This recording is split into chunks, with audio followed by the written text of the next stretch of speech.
ये हैं दुनिया के सबसे अजीबो गरीब पुल जिन्हें सिर्फ नसीब वाले देख पाते हैं। Number 7, Eshima Ohashi bridge. Japan का एशिमा शाशी ब्रिज मैत्स्यू और कासाइमेनिटो नाम के 2 शहरों को जोड़ता है। इस ब्रिज की सबसे खास और खतरनाक बात इसकी ढलान है, जो बहुत ही ज्यादा बेतुकी है। इस पर चढ़ने में अच्छी अच्छी गाड़ियों का दम निकल जाता है और उतरते समय इतनी ज्यादा स्पीड बढ़ जाती है कि कंट्रोल करना मुश्किल हो जाता है। इसके अलावा नाकाओमी झील के पास इस ब्रिज के नीचे से शिप तक गुजर सकते हैं। नंबर 6, रुई ब्रिज चाइना। इसे बैंडिंग ब्रिज के नाम से भी जाना जाता है। ये चाइना के जेजियांग सिटी में है, जो कि 100 मीटर लंबा है और 140 मीटर ऊंचाई पर मौजूद है। यह ब्रिज कुछ टाइम पहले इंटरनेट पर तेजी से वायरल हुआ था, जिस पर सैकड़ों मिलियन व्यूज आ गए थे। इतने सारे व्यूज आने के बाद भी लोग इस ब्रिज को रियल नहीं मान रहे थे, क्योंकि लोगों को लग रहा था कि ये सिर्फ फेक वीडियोस हैं। लेकिन बाद में जब इस ब्रिज की और भी बहुत सारी वीडियोस वायरल होने लगी, तब जाकर लोगों को यकीन हुआ कि हाँ, ऐसा कोई ब्रिज रियल में एग्जिस्ट करता है। इस ब्रिज को ऐसे डिजाइन किया गया है जिसे देखने पर लगता है कि एक ब्रिज में ही 3 ब्रिज है। Number 5, golden bridge. वियतनाम में मौजूद ये एक ऐसा ब्रिज है जो लोगों को नेचर से कनेक्ट करने के लिए सबसे ज्यादा हेल्प करता है, क्योंकि इस ब्रिज के चारों तरफ हरियाली ही हरियाली है। ये ब्रिज 150 मीटर लंबा है, जो कि समुद्र तल से 1414 फीट ऊंचाई पर मौजूद है। ब्रिज को सपोर्ट करने के लिए पोल्स को बनाया गया है, लेकिन उसके अलावा ब्रिज को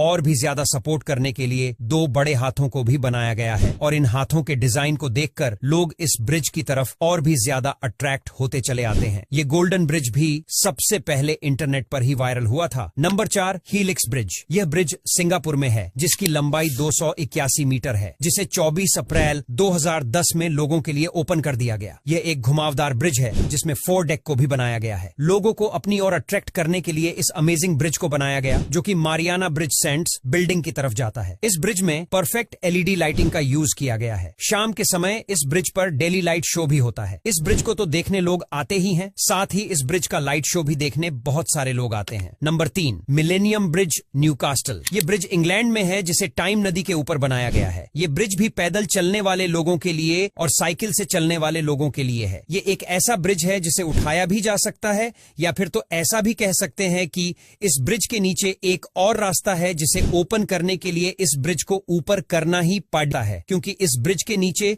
छोटी छोटी बोट निकलकर जाती रहती है। इसको ब्लिंकिंग आइस ब्रिज के नाम से भी जाना जाता है, क्योंकि जब इस ब्रिज को लोगों के लिए ओपन किया जाता है और बंद किया जाता है, तो ऐसा लगता है जैसे आंखों की पलकें ऊपर नीचे हो रही है। Number 2, wind and rain bridge China. Wind and rain bridge China में रहने वाले डोंग लोगों की अनोखी आर्किटेक्चर मानी जाती है। ये ब्रिज लकड़ी से बनाया गया है, जिसका ऊपरी भाग भी लकड़ी से ढका हुआ है। ढका होने की वजह से ये पुल खराब मौसम में बारिश और हवाओं से सुरक्षित रहता है, जिसके आधार पर डोंग के लोगों ने इस पुल को विंड एंड रेन ब्रिज का नाम दिया है। इस पुल की लंबाई लगभग 64.4 मीटर और चौड़ाई 3.4 मीटर की है। वहीं इस पुल की ऊंचाई 10.6 मीटर की है। Number 1, Banpo bridge rainbow fountain. यह ब्रिज साउथ कोरिया में है, जो कि सियोल और यूनसन 2 बड़े सिटीज को आपस में जोड़ता है। यह ब्रिज साउथ कोरिया का सबसे पहला डबल डैक ब्रिज है। इसके दोनों साइड में वाटर जेट को लगाया गया है, जो कि शाम और रात में ब्रिज पर एक अलग ही लुक देते हैं। ये वाटर जेट म्यूजिक और लाइटिंग के हिसाब से चेंज होते रहते हैं। दुनिया में सबसे लंबा पुल फाउंटेन का रिकॉर्ड भी